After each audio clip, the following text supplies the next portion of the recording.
Saludos y bienvenidos a Diagnóstico. Hoy queremos poner el acento sobre un trastorno no demasiado prevalente. En el caso de los mayores de 65 años hablamos de menos de 2 casos por cada 1000 personas, pero de efectos muy llamativos. Nos estamos refiriendo al síndrome de Diógenes. La arista más visible de este trastorno, la acumulación de objetos y basura, esconde otros síntomas igual de graves como son el desarraigo social, el aislamiento social o la pérdida de hábitos de higiene. Todas estas implicaciones nos las va a explicar Pilar Serrano, es jefa de Programación, Evaluación y Desarrollo de la Dirección General de Mayores del Ayuntamiento de Madrid. Tenemos que entender que ni siquiera reconocen que tienen un problema. Con lo cual, cuando tú les prestas ayuda, pues no hay problema. ¿De qué me quieres ayudar? Y además te va a decir, esto es mío y no me lo quites. Sin duda hay mucho que mostrar del síndrome de Diógenes, más allá de la espectacularidad de la acumulación de objetos y basura. Pero primero repasemos la actualidad de la semana.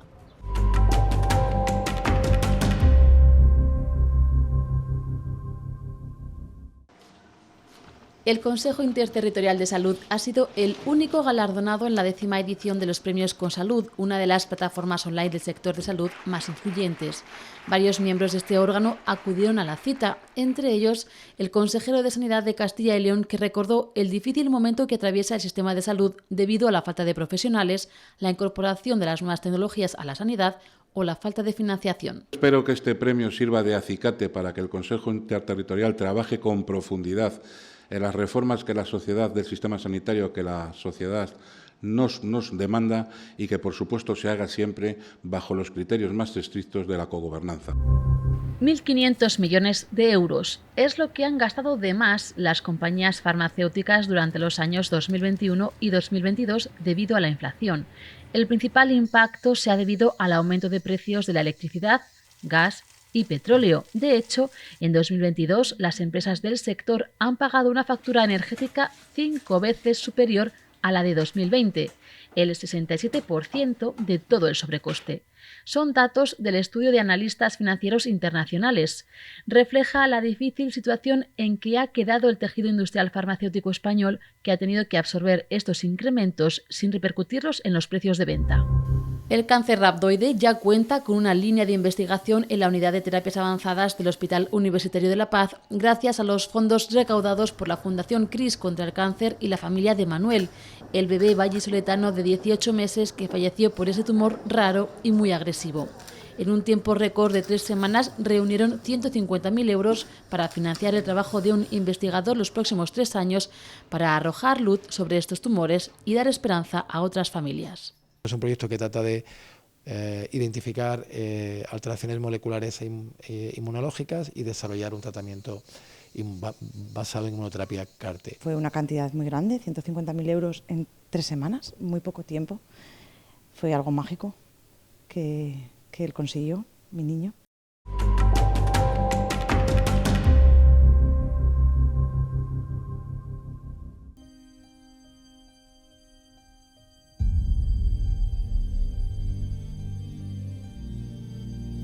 Los cromos que coleccionamos de niños, los apuntes de la época estudiantil que nunca revisaremos, pero que nos resistimos a tirar, las bolsas que guardamos por si acaso.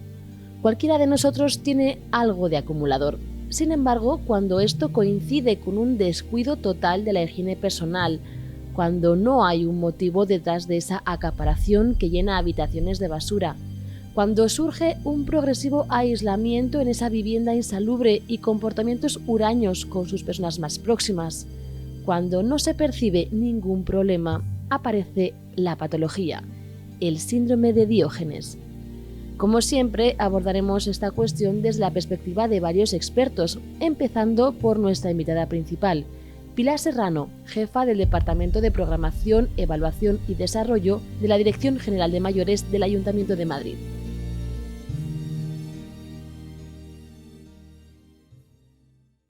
Cada cierto tiempo lo vemos en los medios de comunicación, noticias de personas, normalmente mayores, que viven en soledad, que viven rodeadas de miseria y sobre todo rodeadas de basura. Pero estos son casos que realmente son frecuentes. No, por fortuna. No son frecuentes por fortuna. calcula que alrededor de unos 100 casos puede que sean los que tienen que intervenir los servicios sanitarios para retirar esa basura. O sea, 100 casos al año. En un año, en una ciudad como Madrid, con tantísimos habitantes, con más de 600.000 personas mayores. O sea, por fortuna no son excesivamente frecuentes. Lo que ocurre es que sí son muy graves. Bueno, pues te están dando una idea de una sociedad un poco difícil, rara, donde esas personas en aislamiento pueden llegar a esos extremos sin que nadie se haya dado cuenta. Eso es lo tremendo. Sí, es lo que le quería preguntar. ¿Cuáles son las condiciones sociales en las que viven estas personas? Porque solemos relacionarlo con personas mayores que viven en soledad, pero yo no sé si también se puede dar en otros contextos económicos, también en otras edades. Se da en otras edades, pero es bien cierto que es más frecuente en las personas mayores. Y lo que ocurre es que el contexto real de eso es el aislamiento social, pero es también la patología mental. O sea, en muchos casos hay una patología de base, una esquizofrenia muy evolucionada, un trastorno compulsivo o un trastorno de personalidad, sin que lleguemos a poder dar un diagnóstico, pero sí un trastorno de personalidad. Entonces ahí hay ese contexto ya de salud mental con un contexto social de aislamiento, normalmente abandono de familia, bueno, lo que es el aislamiento social. Escasas relaciones y luego, bueno, yo no sé si también podemos despistarnos un poco porque no siempre el Diógenes se acompaña de mal aspecto físico, ni de ser un señor huraño, sino que parece una persona normal que saluda y no te das cuenta. O sea que realmente tampoco es tan fácil el darse cuenta de que eso está ocurriendo hasta que, claro, evidentemente, si huele mal o si todo el mundo ya sabe, todo el vecindario sabe lo que está pasando, te has dado cuenta, pero es muy frecuente que nadie se haya percatado de lo que estaba ocurriendo.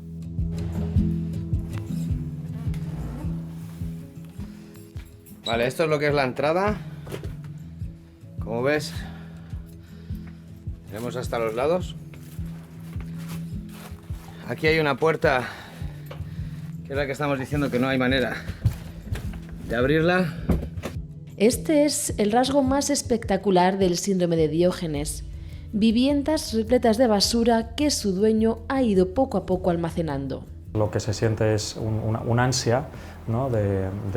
Oye, pues no quiero deshacerme de esto porque el día de mañana probablemente lo vaya a necesitar y desprenderse de ello genera mucho malestar, ¿no? Otra posibilidad es la mera, bueno, pues por así decirlo, la máxima expresión de esa dejadez, de esa negligencia respecto al cuidado también puede estar en el origen. Sin embargo, este trastorno va mucho más allá de la acumulación de objetos. De hecho, lleva el nombre de un cínico griego que renunció a todas las posesiones materiales, vivía con lo mínimo, pero sí tenía una falta de convencionalismos sociales muy grave, un desapego que lo han hecho famoso. Entre otras motivaciones, hay que buscar la raíz de este síndrome en la soledad. El síndrome de Diógenes es un trastorno del comportamiento que es más frecuente en las personas mayores que en las jóvenes, pero no es exclusivo de personas mayores, y que consiste en una serie de síntomas: desarraigo social, aislamiento social, pérdida de hábitos de higiene, no solo personal, sino de higiene doméstica, y que también lleva aparejada una tendencia a acumular cosas. El problema a la hora de definir el síndrome de Diógenes es que no hay un consenso en la comunidad científica a la hora de, bueno, pues de ponerse de acuerdo, ¿no? en torno a la definición del mismo, y de hecho ni siquiera hay un consenso relativo a si todos esos comportamientos tan característicos se tienen que dar necesariamente o no. Pero algo que sí que se ve en el común de los casos es el aislamiento de la persona y la falta de conciencia respecto al problema. Aunque puede darse en personas en edad laboral, que aunque en su vida doméstica tiendan a esta acumulación, sí pueden ser funcionales en su trabajo, lo más frecuente es que se dé en personas de edad elevada. Un porcentaje muy importante de personas suelen ser gente anciana, se habla de una media de 79 años. La edad es, por tanto, un factor que eleva las probabilidades de sufrir un síndrome de Diógenes. En un número elevado de casos está asociado a patologías ligadas a la senectud, como la demencia o el Alzheimer. Hay síndromes de Diógenes primarios y secundarios a otras patologías. Primarios es aquellos en los que la persona no tenía antecedentes psiquiátricos, ni antecedentes antisociales, ni de otro tipo. Y otros son secundarios y se relacionan con enfermedades como la enfermedad de Alzheimer, en fases precoces, como trastornos depresivos, trastornos obsesivo-compulsivos. En torno a un tercio de las personas que son etiquetadas como síndrome de Diógenes padecen algún tipo de trastorno en este sentido. La mayor parte de las personas que ingresan con un síndrome de Diógenes tienen una media de 75 años. En España se calcula que de cada 1000 ingresos en personas de más de 65 años, 1,7 son por esta causa. Es muy espectacular, ¿no? Porque no hay verano que no se encuentre a una persona mayor en su casa y salga en la prensa, etcétera, etcétera. Pero la frecuencia no es muy alta. Yo creo que en un área, por ejemplo, de 1 millón de habitantes, que sería el doble de la que tenemos en este hospital, pues puede haber al año entre 30 y 50 casos, que tampoco son todos casos tan graves. El síndrome de Diógenes suele llevar aparejada una falta de conciencia con respecto al problema. Quienes lo sufren no lo reconocen. Por eso suelen ser otros quienes dan la voz de alarma. ¿Qué hay que hacer cuando tenemos sospecha de un caso? Acudir a servicios sociales. Así de sencillo. Y entonces entraremos a investigar qué es lo que hay y qué es lo que no hay. Y actuaremos en consecuencia. Y no hay más. O sea, no hay otra posibilidad. Acudes, valoras, ves si realmente es un Diógenes con basura, con no sé qué, y entonces ya haces la coordinación con todo lo que necesites, o es un acumulador y no hay basura, que también es muy frecuente, o simplemente no hay suficiente basura como para tener que avisar a los servicios de salud, ¿no? Pero es acudir, valorar, hablar con el vecindario, ver si hay un expediente en servicios sociales, si es conocido por alguien. Y luego actuamos siempre de manera muy conjunta, policía, salud, no sé, todos. Es que es un tema muy complejo. ¿Qué agentes están implicados en esta coordinación? Pues mira, igual que hacemos con el tema del maltrato a personas mayores, hacemos con el tema de aislamiento. Normalmente están implicados, por supuesto, los servicios sociales de los distritos, están implicados los servicios especializados que tenemos aquí en la Dirección General, lo que te decía del programa de aislamiento, la policía, Madrid Salud a veces, si es necesario, en la pata de acumulación y de basuras y de retirada, y luego los servicios sanitarios de la Comunidad de Madrid, el SERMAS, donde evidentemente tenemos que tener una coordinación, porque te digo que muchas veces hay problemas de salud y además hay problemas de salud mental. Y finalmente, no nos olvidemos de Fiscalía y los juzgados. O sea, que muchas veces no queda más remedio que acudir ahí. Esos serían los casos más severos. Eso es. En los que la persona con este síndrome no quiere colaborar. Por ejemplo, o no tiene capacidad de autogobierno. Que tenemos que entender que ni siquiera reconocen que tienen un problema. Con lo cual, cuando tú les prestas ayuda, pues, no hay problema. ¿De qué me quieres ayudar? Y además te va a decir, esto es mío y no me lo quites. Aunque sea una bolsa llena de trapos viejos y sucios. Pero es mío, es mío. Por eso digo que muchas veces tiene que intervenir el juez, ¿no? El primer paso es limpiar la vivienda. Sí, cuando es por ahí por donde se entra, el primer paso es limpiar la vivienda. Afrontar la limpieza de la vivienda de una persona afectada por el síndrome de Diógenes no es tarea sencilla. Existen empresas específicas para esta función que requiere un alto nivel de especialización. Hay que conocer el estado de esa vivienda, hay que conocer la ubicación, hay que conocer los centros donde vamos a luego verter los residuos, hay que organizarlo con las instituciones públicas por si hay que solicitar un permiso para el contenedor, hay que organizar los equipos de trabajo. Los equipos de limpieza tienen que retirar en ocasiones toneladas de todo tipo de residuos. Desde papel, que es lo más evidente, pero hay basura, alimentos caducados, roedores, insectos, muchísimos. Ahora mismo estamos andando más o menos 1 metro por arriba del suelo. Para empezar tiene que ir un equipo de choque que normalmente es incluso a veces otro personal, que tiene que retirar la basura con herramientas, yo me atrevería a decir, muy agresivas, como pueden ser palas, y luego a continuación se hace un tratamiento de desinfectación. Una tarea en la que se tiene muy en cuenta el talante y el entorno del paciente, que habitualmente normaliza la acumulación de enseres. desde abordar su salida del domicilio hasta su regreso a la vivienda. Se trata de generar el menor impacto en el afectado para que a su regreso acepte y asuma el cambio en su hogar. ¿Cómo reaccionan? Desde personas que lloran, desde personas que se sorprenden y muestran una sonrisa, y muchas veces de una manera muy triste, en el sentido de que muestran tristeza porque les han desaparecido cosas que para ellos eran importantísimas, valiosísimas. No siempre la persona con síndrome de Diógenes es contraria a la limpieza de su casa. En ocasiones reconocen el problema y son ellos mismos los que piden ayuda. Ha llegado un punto en que no se puede mover dentro de la vivienda y entonces necesita que le quiten, le retiren algo. Esa persona normalmente se muestra muy feliz, muy agradecida, hasta un punto, bueno, de mostrar un cariño, abrazos y demás. Y la verdad es una gran satisfacción para nosotros realizar ese tipo de trabajos, una gran satisfacción. Los vecinos suelen ser los primeros en detectar a una persona con síndrome de Diógenes en su comunidad, por el cambio de rutinas, por el desapego de sus compañeros de rellano, pero también por el olor o la presencia de insectos o roedores. Tenemos que ser un poco más cercanos con nuestro prójimo y detectar algunos síntomas que puedan llevarnos a pensar que esto existe. Porque si no, cuando el problema ya es grande, es muy difícil resolver.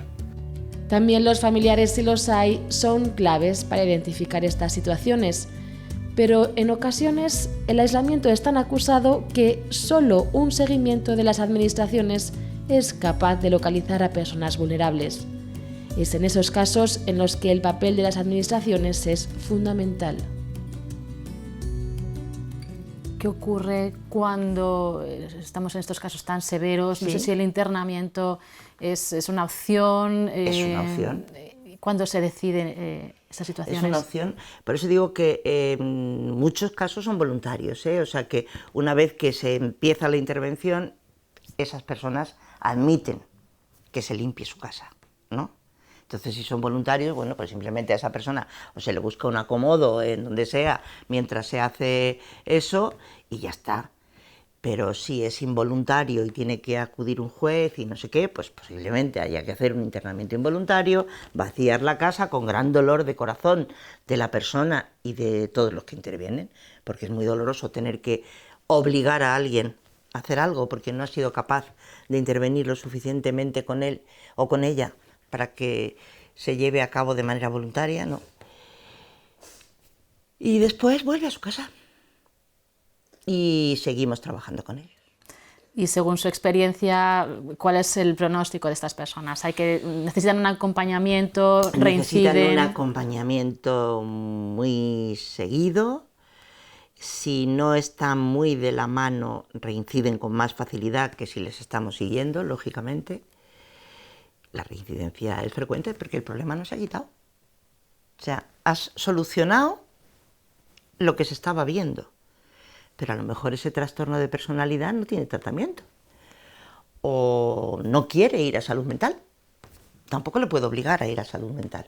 Pero bueno, la verdad es que nosotros los casos que atendemos de personas con Diógenes o grandes acumuladores, hemos conseguido mucha normalización.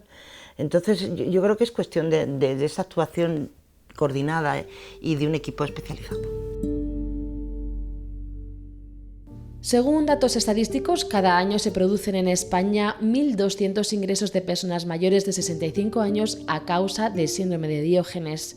Es el régimen en el que suelen ser atendidas estas personas, bien en hospitales o en geriátricos. Hay una tendencia al abandono de los tratamientos muy acentuada, hay poca adherencia a los tratamientos y al final la manera, digamos, más efectiva, ¿no?, de abordarlos, más expeditiva, es a través del ingreso.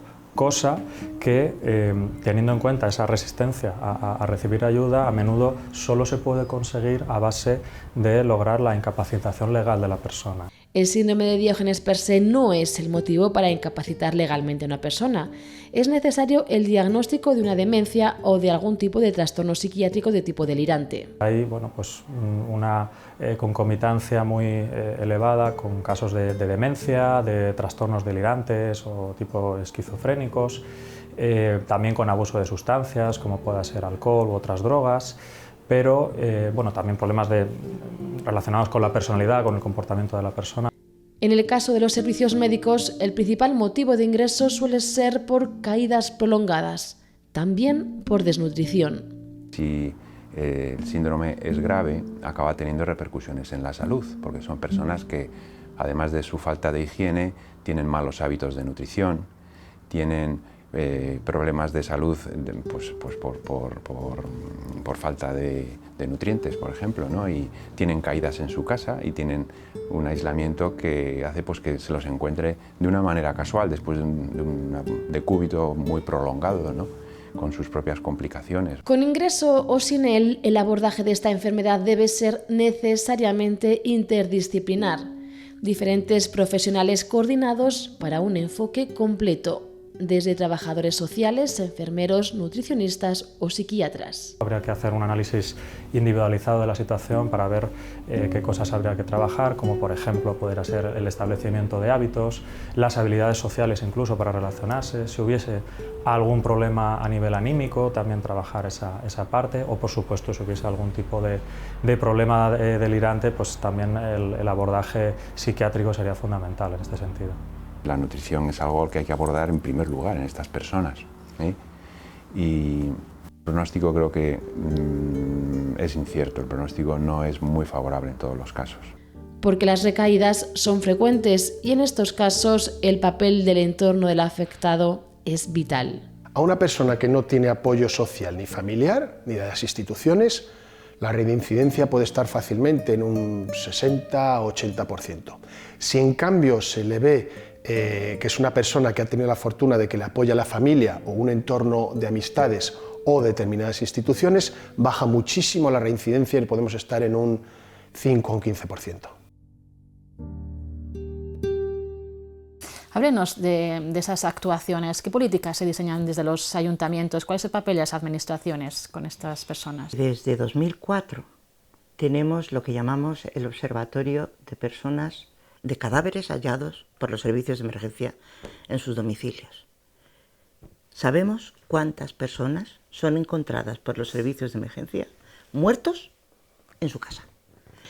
A partir de ahí, que eso fue lo primero que empezamos a hacer también actuaciones más preventivas. Empezamos a hacer screening, visitas, llamadas, mandando cartas, en fin, ese tipo de actividades más preventivas, ¿no? Y posteriormente fue cuando pusimos en marcha ya un programa de aislamiento social. Ese tándem es fundamental porque a partir de ahí, con la gestión del caso que lleva generalmente el profesional de nuestra dirección general, es coordinar todo. Entonces, ¿qué se hace? Pues se hace de todo. Recibimos notificaciones de todos los servicios que trabajan con personas mayores y que pueden detectar personas vulnerables. Llegan a nuestro departamento, a lo que llamamos la mesa de vulnerabilidad, se estudian y se actúa en consecuencia. Y vienen de SAMUR Social, de SAMUR PC, de bomberos, de policía, de los distritos, de nuestros propios servicios de ayuda a domicilio, de teleasistencia de centros de día. Se estudian esos casos de alta vulnerabilidad y se decide qué se hace con ellos. ¿Y la prevención funciona? Si hablamos de los aislados, evidentemente tú lo que tienes que trabajar es el aislamiento, pero si ya estás estableciendo esa vigilancia, es bastante probable que no lleguemos a ese otro nivel. El problema es que si no nos hemos dado cuenta previamente, no podemos actuar y entonces salen en la prensa.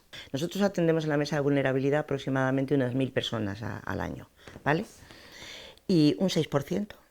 En el último año, yo no sé, en los anteriores no se me ha ocurrido mirar, ya son acumuladores. Ya cuando nos llegan, ya lo son. Con lo cual, esos, pues hay que empezar a trabajar con ellos.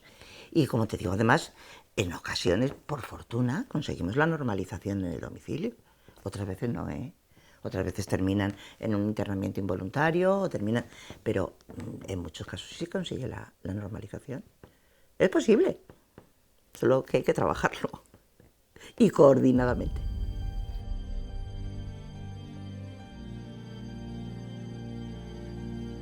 Es el mensaje de esperanza con el que nos quedamos hoy.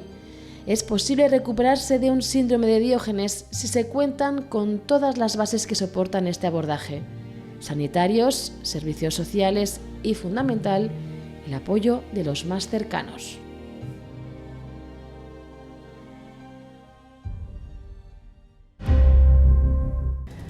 Hemos llegado al final de nuestro diagnóstico del síndrome de Diógenes. Volveremos con un nuevo programa la semana que viene. No nos fallen, les esperamos.